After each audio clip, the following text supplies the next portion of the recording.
Hi everyone, I hope all is well. In this mini lesson, we'll be taking a look at Objective B, representing data with graphs. So let's take a look at our agenda. So our agenda for today is as follows. We will briefly discuss data representation, then we will look into determining the parts of a graph, then we will take a look at two different graphs, first a bar graph with an example, and I'll give you some practice questions, and then a circle graph where we'll do another example and some practice questions as well. So let's briefly discuss data representation.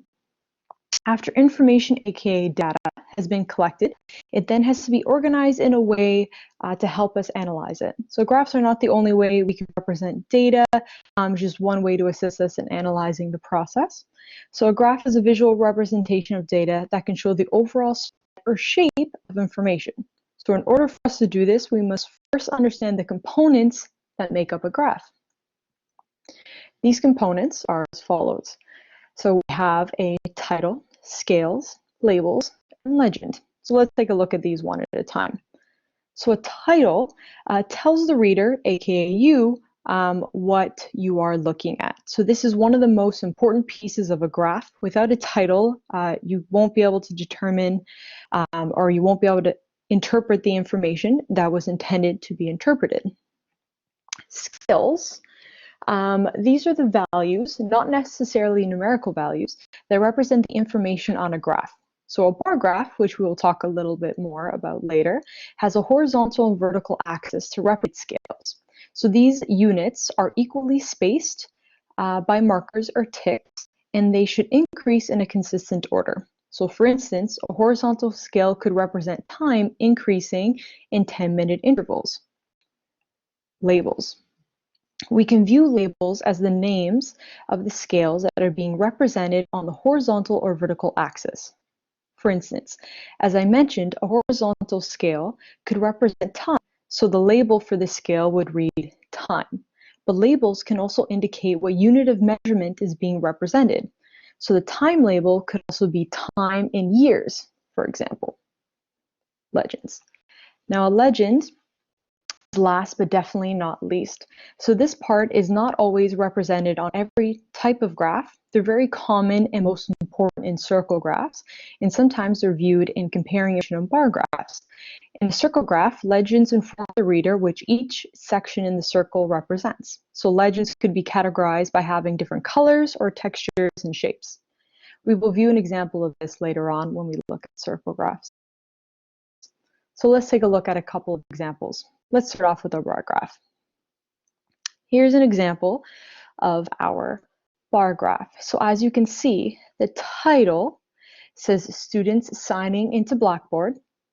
The scales, so on our horizontal axis here, our scales are 1, 2, 3, 4, and 5.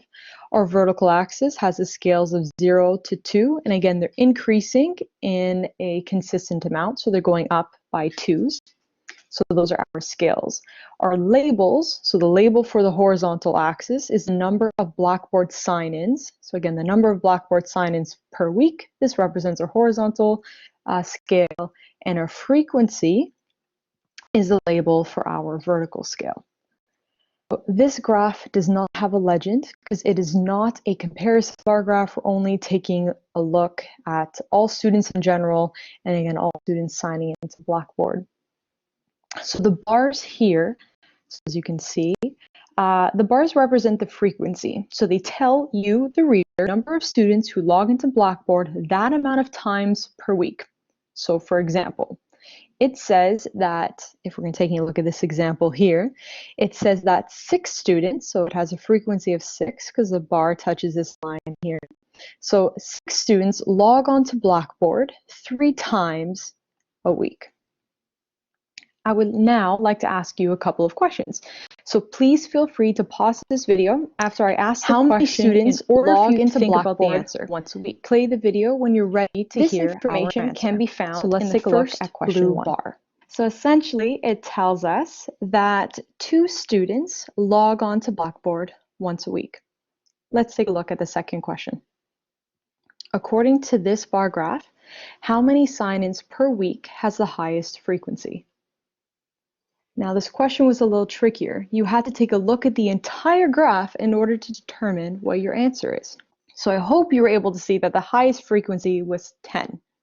And this you can find under the scale of 5. So this means that 10 students log onto Blackboard 5 days a week. Again, this has the highest frequency. You can also take a look at all the bars and see that this bar is the largest. Therefore, it also represents that it has the highest frequency. So now let's take a look at circle graphs. Did you know that these graphs are also known as charts? Can you see why? The circle is kind of like a pie. I told you I can relate it back to food. So here's an example of our wonderful circle graph. So again, the title is which online streaming services do you have? So this tells you, the reader, what the information is trying to tell you, what the graph is trying to tell you.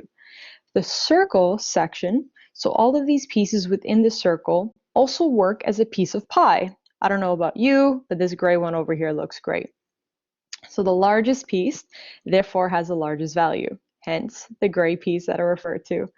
So this section not only has the largest piece, but if you take a look at all the percentages, it also has the largest percentage. So this is telling us that this has our largest value, just like how our bar graphs, the tallest bar had the largest piece.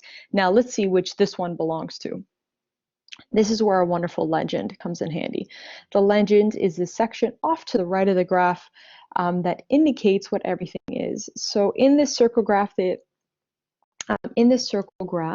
the mini squares relate to the colors in the actual circle. So as you can see, purple represents Netflix, orange represents Crave, and gray represents Disney Plus. Yes, this is the same gray that I was talking to earlier. Did I mention I made this graph up? Can you tell which streaming service I have and that it's my favorite? All right, now let's dive a little bit deeper. I'm going to ask you a couple of questions about this graph, and I would love for you to participate. As a reminder, you can pause this video after I ask my question, so it gives you a moment to think of the answer yourself. Here we go. Question 3. According to this pie chart, which streaming service people have the least? Did you choose Apple TV? If so, you're correct. Well done. Let's take a look at question 4.